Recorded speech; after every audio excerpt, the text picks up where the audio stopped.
तो गाइस कैसे हैं आप सब लोग रीइंकार्नेशंस के एपिसोड 133 के साथ हाजिर हो। तो लास्ट एपिसोड के एंड में हमने देखा था कि मान लिंजू अपनी रेजिडेंसी में वापस आता है। ऐसे वो रूम के अंदर एंटर होता है तो वहाँ पर 6 एम्पर पहले से मौजूद होता है, सॉरी 6 हाइनेस पहले से मौजूद होता है। तो कहता है कि तुम यहाँ पर क्या कर रहे हो। वो उसे कहता है कि मैं यहाँ पर तुम्हारे लिए आया हूँ, तुम्हारे इंतजार कर रहा था। तुम वहाँ पर उन लड़कियों से मिलने के लिए क्यों गए थे और साथ ही तुम उस वैशाखाना में क्यों गए थे। तुम्हारे लिंजू से कहता है मैं ये सब कुछ तुम्हारे लिए कर रहा हूँ ताकि तुम्हें नया एम्पर बनाया जा सके। सिर्फ उसे तुम्हारे लिए वहाँ पर मैं सब कुछ कर रहा हूँ, सभी लड़कियों से मैं मिल रहा हूँ। काफी गुस्सा हो जाता है। उसे कहता है अपनी बकवास बंद करो, मैंने चेक किया था कि तुम डिवाइन सेंस सेक्टर से बिल्कुल भी नहीं हो। मुझे ये बताओ कि तुम कौन हो, यहाँ पर क्या कर रहे हो। मुझे सच चाहिए, अगर तुम मुझे सच नहीं बताओगे तो फिर तुम्हारे साथ बहुत ही बुरा होगा। लिंजू से कहता लगता है कि तुमने मुझे पहचान ही लिया कि मैं आखिर में कौन हूँ। मैं डिवाइन सेंस एम्पर सेक्टर से बिल्कुल भी नहीं हूँ। इसी के साथ ही वो अपनी पावर्स को रिलीज करता है। जब वो अपनी आंखों के अंदर से एनर्जी को रिलीज करता है तो इसे देखकर 6 हाइनेस बहुत ज्यादा घबरा जाता है, क्योंकि वो कहता है ऐसा कैसे हो सकता है, ये तो वाकई में डिवाइन सेंस डाव को यूज कर रहा है। ये तो डाव ला है जो कि डिवाइन सेंस वाले यूज कर सकते हैं। इस लड़के के पास ये डाव ला कहाँ से आ गया, ये लड़का इस डाव ला को कैसे यूज कर सकता है। जब इसने इसने ला को रिलीज किया तो मैं तो अपनी बॉडी को मूव भी नहीं कर पा रहा। अटैक तो वाकई में बहुत ज्यादा पावरफुल है। लिंजू अपने हाथ को आगे बढ़ाता है, अपनी पावर्स को यूज करते हुए उसे अपने पास खींच कर ले आता है, उसको अपनी कॉलर से पकड़ता है। उसे कहता है लिंजू से अपने करीब लाने के बाद उसे कहता है ये बात ठीक है कि मैं डिवाइन सेंस एम्पर सेक्टर से नहीं हूँ, लेकिन मैं तुम्हारे एम्पर के वुंड्स को ठीक कर सकता हूँ, यानी कि मैं उसके जख्मों को हील कर सकता हूँ। तो फिर तुम्हें यहाँ पर इस बात से क्या फर्क पड़ता है कि मैं कौन और कहाँ से हूँ। 6 हाइनेस उसे कहता है अगर मुझे यहाँ पर ये बात पता नहीं चली क्या है तुम कौन हो, मेरे दोस्त हो या फिर दुश्मन हो, तो फिर मेरी पूरी की पूरी आर्मी बाहर खड़ी है, तो तुम्हें यहाँ से जाने बिल्कुल भी नहीं देंगे और तुम्हारे पर अटैक जरूर करेंगे। तो 6 हाइनेस उसे कहता है अच्छा ठीक है, मुझे ये बात एक्सप्लेन कर दो, मुझे बस इतना बता दो कि तुम हान वैनकिंग से मिलने के लिए क्यों गए थे। हान वैनकिंग के साथ क्या ताल्लुक है, तुमने उससे बात क्यों की थी। मैं लिंजू से कहता है मेरा नाम लिंजू है और मैंने अपनी जिंदगी में कभी भी किसी को कोई भी बात एक्सप्लेन नहीं की, ना ही मैं तुम्हें एक्सप्लेन करूंगा। साथ ही मैं लिंजू से कहता है लेकिन मुझे समझ नहीं आ रही कि तुम यहाँ पर इतनी ज्यादा जेलस क्यों हो रहे हो, तुम्हें यहाँ पर इतनी ज्यादा हैरानी क्यों हो रही है कि मैं उससे मिलने के लिए गया था, तुम इस बात से परेशान क्यों हो रहे हो। 6 हाइनेस उसकी बात सुनने के बाद कहता है मैं यहाँ पर ना तो इतना टिमेड ना ही मैं जेलस हो रहा हूँ, तुम्हें ऐसा क्यों लगता है कि मैं जेलस हो रहा हूँ। मैं लिंजू आगे बढ़ता है और उसे कहता है 6 हाइनेस तुम्हें क्या लगता है कि तुम यहाँ पर मुझे बेवकूफ बना सकते हो। ठीक है, तुमने अपनी आवाज को, अपने कपड़ों को, ताकि तुमने अपनी अपीयरेंस को भी चेंज कर रखा है, लेकिन मुझे ये बात अच्छी तरह से पता है तुम्हारा दिल और तुम्हारी सोल अभी भी वैसी है जैसी एक औरत की होती है। तुम एक लड़की हो। ये बात ठीक है कि लड़कियां हमेशा बहुत ज्यादा बोल्ड होती हैं, लेकिन जब वो अपने मर्द को जिसे वो पसंद करती है किसी दूसरे के साथ देखते हैं तो बहुत ज्यादा जेलस हो जाती है, बिल्कुल जैसे तुम यहाँ पर जेलस हो रही हो। सारी 6 हाइनेस बहुत ज्यादा घबरा जाती है और कहती है क्या तुम्हें मेरे सीक्रेट के बारे में पता है, लेकिन तुम्हें इस बारे में कैसे पता चला। जल्दी से वो जम करते पीछे हट जाती है और कहती है मुझे ये बताओ कि तुम्हें मेरे सीक्रेट के बारे में कैसे पता है। अब जबकि तुम्हें मेरे सीक्रेट के बारे में पता है तो तुम्हें मरना होगा। साथ ही वो अपनी गोल्डन बॉडी को रिलीज करती है और मान लिंजू के ऊपर अटैक करने लगी है। मान लिंजू वहीं पर खड़े खड़े अपनी एनर्जी को रिलीज करते हुए उसे कहता है इस दुनिया में ऐसा कोई भी सीक्रेट नहीं है जिसके बारे में मैं नहीं जानता, मैं सभी सीक्रेट जानता हूँ। साथ ही उसके ऊपर अटैक कर देता है। वो उसकी गोल्डन बॉडी के ऊपर अटैक करता है तो उसकी गोल्डन बॉडी डिस्ट्रॉय हो जाती है।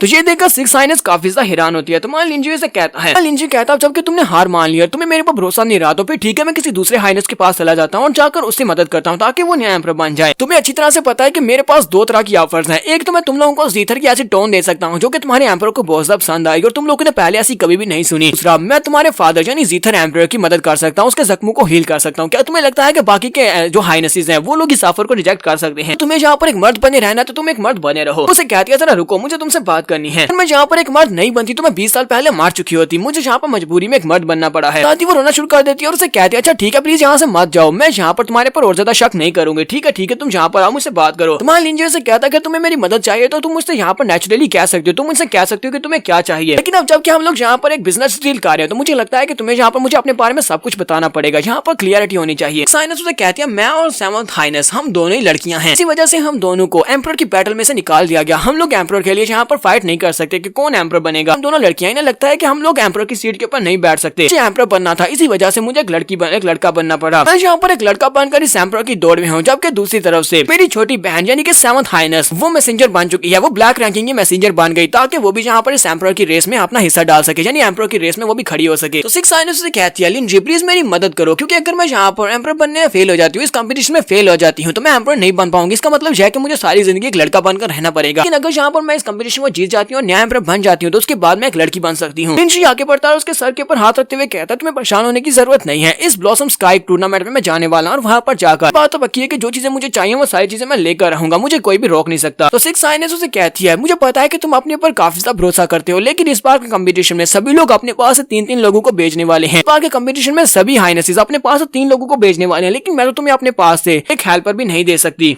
तुम्हारे लिंजू फिर से उसके सर के ऊपर हाथ रखता है और उसे कहता है तुम्हें बिल्कुल परेशान होने की जरूरत नहीं है, इस कंपटीशन में अकेले जीत सकता हूँ। एक बार मैं इस कंपटीशन को जीत जाऊँ उसके बाद मैं तुम्हें दोबारा से एक लड़की बना दूंगा। कि तुम यहाँ पर बिल्कुल भी अच्छी नहीं लगती, एक लड़की एक लड़का बनकर बिल्कुल भी अच्छी नहीं लगती, एक लड़की बनकर जिंदगी गुजारने का सपना जरूर सच्चा होगा। तो वो उसे कहती है सर आपका बहुत बहुत शुक्रिया। जैंग कई उसी वक्त अंदर आ जाते हैं हैं देखकर बहुत ज्यादा हैरान होते हैं और कहते हैं यहाँ पर हो क्या रहा है, ये सिक्स प्रिंस को क्या हो गया, ये इतने प्यार से लिंजुई से क्यों बात कर रहा है, ऊपर से ये सर क्यों कह रहा है। लिंजुई भी इस बात से काफी शर्मिंदा और मास्टर यांकाई से कहता है तुम्हें यहाँ पर इस बात को गलत समझने की जरूरत नहीं है। सिक्स प्रिंसेस वहाँ पर काफी ज्यादा शर्मा रही होती है। नेक्स्ट सीन में अगले दिन का दिखाया जाता है। अगले दिन जो कंपटीशन स्टार्ट होने वाला है, ये सभी लोग उस जगह के ऊपर पहुंच जाते हैं जहाँ पर पोर्टल ओपन होगा और ये लोग उस कंपटीशन वाली जगह के ऊपर पहुंच जाएंगे जहाँ पर बारी बारी प्रिंस और साथ में उनको लोगों को दिखाने वाले हैं। तो फिफ्थ प्रिंस को दिखाते हैं। फिफ्थ प्रिंस अपने साथ 3 लोगों को लेकर आता है। जनरल वीज़ान भी उनके साथ ही होते हैं। फिफ्थ प्रिंस जो होता है वो सिक्स हाइनेस से कहता है क्या तुम ये 2 लोगों को अपने साथ लेकर आओ, क्या तुम्हें लगता है कि ये 2 लोग तुम्हें इस कंपटीशन को जिता सकते हैं। सिक्स हाइनेस से कहता है तुम्हें यहाँ पर अपने बारे में सोचना चाहिए, मुझे लगता है कि 2 लोग काफी रहेंगे, तुम जनरल वीज़ान से इस बारे में क्यों नहीं पूछते। जनरल वीज़ान इस बात से काफी गुस्सा आते हैं। वो कहते हैं लिंजुई बात तो तुम बिल्कुल भी नहीं बचोगे और साथ ही अपने लोगों से कहता है ये लड़का यही लिंजुई है। उसका साथी जिसका नाम ली ई होता है वो कहता है परेशान होने की जरूरत नहीं है, एक बार हम लोग अंदर चले जाएं, मुझे नहीं लगता कि ये मुझसे फाइट कर पाएगा क्योंकि ये मुझसे कमजोर लगता है। तो तीसरा बंदा जिसका नाम जू जैंग होता है वो उनसे कहता है पर हम लोग अंदर चले जाएं, उसके बाद हम लोग कोई ना कोई मौका ढूंढकर इस लड़के को मार डालेंगे। इसे सेवंथ प्रिंसेस को भी दिखाते हैं। तो सेवंथ प्रिंसेस अपने लोगों के साथ होती है। चैन रोसो उसके पीछे खड़ी होती है। सेवंथ प्रिंसेस से कहती है मैं चाहती हूँ कि अंदर जाने के बाद हमारे लिंजुई के साथ जो कॉपरेशन है उसको जाहिर मत करना, तुम वहाँ पर पीछे रहकर या फिर आगे रहकर इनकी मदद करती जाना ताकि किसी को पता न चले कि हम लोग लिंजुई और सिक्स ब्रदर की मदद कर रहे हैं। वो से कहती है ठीक है मिस, जैसा आपने कहा बिल्कुल वैसा ही होगा। यहीं पर फोर्थ प्रिंस को भी दिखाते हैं। फोर्थ प्रिंस कहता है ये बात तो वाकई में सच है कि हम लोगों ने सेकंड, थर्ड और फोर्थ प्रिंस के साथ फिफ्थ प्रिंस के साथ एक अलायंस बनाई हुई है। मैं चाहता हूँ कि अंदर जाने के बाद तुम इन लोगों के बारे में बिल्कुल परवाह नहीं करना, जो भी हो सिर्फ और सिर्फ अपनी चैंपियनशिप के बारे में ध्यान देना। तुम लोग मेरी बात को समझ रहे हो। तो वो कहते हैं ठीक है हाइनेस, जैसा आप कह रहे हैं बिल्कुल वैसे ही करेंगे। साथ ही वो हंसते हुए कहता है मेरे भाइयों प्लीज मुझे माफ करना, हम लोग तुम्हारे साथ अलायंस में लेकिन तुम्हारी मदद नहीं कर सकते। सेकंड और थर्ड प्रिंस को भी दिखाते हैं। सेकंड और थर्ड प्रिंस कहते हैं पता है कि फोर्थ प्रिंस कितना ज्यादा सेल्फिश है, इसी वजह से हमें यहाँ पर मिलकर काम करना होगा, हम लोग फोर्थ प्रिंस के लोगों के सामने अपनी घुटने नहीं टेक सकते। थर्ड प्रिंस उनसे कहता है तुम्हें परेशान होने की जरूरत नहीं, हमें पता है कि हमें फिफ्थ ब्रदर की यहाँ पर मदद करनी है ताकि वो अपनी डिग्निटी को वापस हासिल कर सके और एम्परर बन जाए। बाद हम लोग आपस में फाइट करेंगे, लेकिन फिलहाल के लिए हम लोग यहाँ पर इंटरनल फाइट नहीं कर सकते। मास्टर यांकाई कहते हैं कब ये इवेंट स्टार्ट होने वाला है। तुम्हारा लिंजुई कहता है बहुत ही जल्दी से स्टार्ट हो जाएगा। यहाँ पर कुछ लोग अपने मैजिक को परफॉर्म कर रहे हैं ताकि वो इस पोर्टल को ओपन कर सके। तो वहाँ ऊपर दिखाते हैं जहाँ पर एक कासल होता है। इसके साथ इन लोगों से कहता है तुम्हारा लक सीकिंग पैलेस ओपन हो चुका है, तुम सभी लोग वहाँ पर जा सकते हो, लेकिन तुम लोग यहाँ पर इस कंपटीशन के दौरान मार भी सकते हो, इसी वजह से तुम लोगों को अपना ध्यान रखना होगा। इसी के साथ ही उसके अंदर से रोशनी निकलती है तो वो सभी के ऊपर रोशनी पड़ती है और सभी टेलीपोर्ट होकर उस पोर्टल के अंदर चले जाते हैं। इससे पहले सिक्स प्रिंस हमारे लिंजुई से कहते हैं तुम सभी को अपना ध्यान रखना होगा, जीतकर ही वापस आना। सभी लोग वहाँ से गायब होने के बाद अंदर चले जाते हैं। जब ये लोग अंदर जाते हैं तो वहाँ पर सामने बुक शेल्फ्स पड़ी होती है, यानी कि ये लाइब्रेरी के अंदर इंटर हुए होते हैं। मास्टर यांकाई कहते हैं कहीं हम लोग गलत जगह के ऊपर तो नहीं आ गए, यहाँ पर तो बहुत सारी बुक्स पड़ी हुई हैं, लगता है कि हमें गलत जगह के ऊपर भेज दिया गया है। तो उसी वक्त साइड के ऊपर से आवाज आती है, कोई उनसे कहता है लगता है कि तुम्हारे जैसे बेवकूफ भी इस कंपटीशन में हिस्सा ले रहे हैं, तुम्हें पता ही नहीं है कि हम लोग इस वक्त कौन सी जगह पर हैं, कि तुम्हें इस 5 लेयर वाले पगोडा के बारे में कुछ भी नहीं पता। इसे लक सीकिंग पैलेस कहा जाता है। ये एक पगोडा है जिसकी 5 बिल्डिंग्स हैं, हमें हर एक लेवल को पार करके 5वीं बिल्डिंग तक पहुंचना है। जनरल वीज़ान को भी दिखाते हैं। जनरल वीज़ान हमारे लिंजुई से कहते हैं लिंजुई मेरी टूटी हुई बाजू का मैं यहाँ पर तुमसे आज बदला जरूर लूंगा, तुम मेरे हाथों से ही मरोगे। यहाँ पर हम लोग अपनी एपिसोड 133 का एंड करेंगे। एपिसोड की एक्सप्लेनेशन अच्छी लगी हो तो कमेंट करके जरूर बताइएगा। चैनल को सब्सक्राइब कर दे, वीडियो को लाइक और शेयर कर दें। शुक्रिया।